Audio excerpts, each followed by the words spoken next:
Now that we've looked at this basic information here, how can we make some good use of it? Well, let's have a look at the drawing. So we can click Show Layout Drawing here, which shows the fan. And of course, Centrix does not draw stiffeners on here by itself. Normally, we can just issue the bracing pattern to the shop floor if we can rely on them to put the stiffeners in the right place. In this particular case, it looks rather difficult. Notice there's stiffener calculations button on the top of the drawing, which shows our calculations here. And let's have a look at these plate sizes. So the maximum plate size we have for currently the 6mm thick gives us 809 square or 694.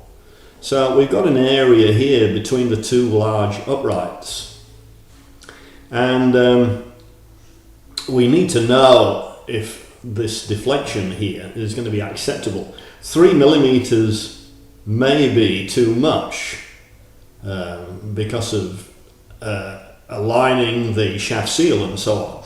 So let's just see what this size is. So I'm just going to put a couple of dimensions on here.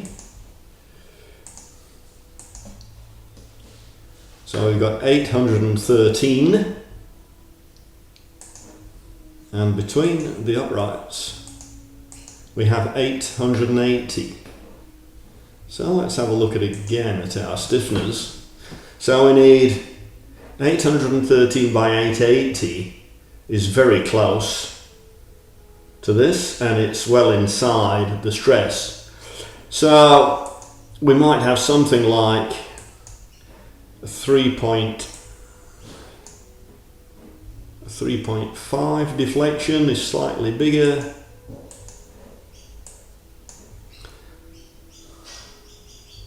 Something like a 4mm deflection in the center, or that would be around here in the center of this rectangle.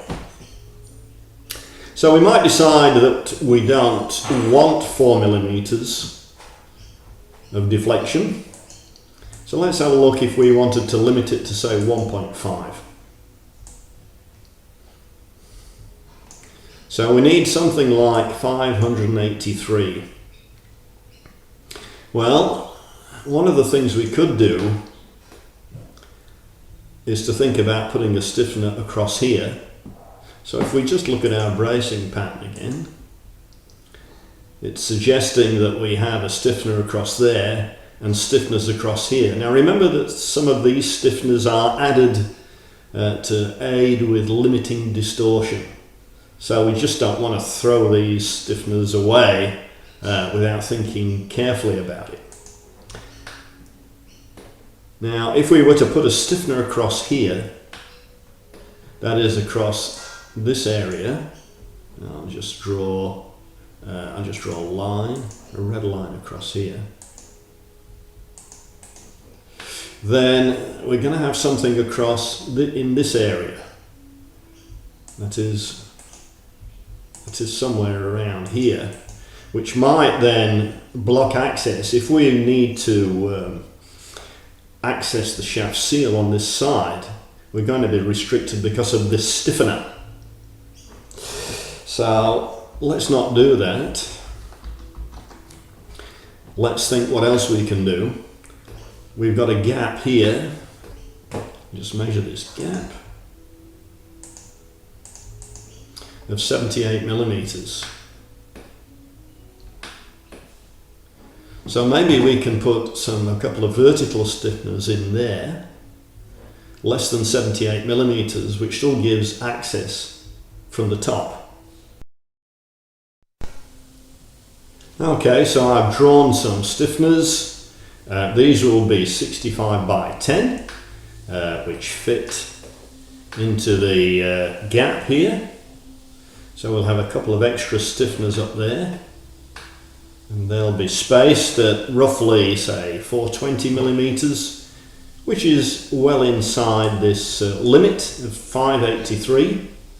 So we know that we'll have a plate deflection less than 1.5 millimeters. Now 65 by 10 at 583 nominal spacing. Flat bars will have a deflection of about 2.5 millimeters for the span of 1477. So we've got a span of much less than that, so we'll have a much lower deflection. So that is one suggested solution, and how we can use the drawing feature while looking at the stiffeners.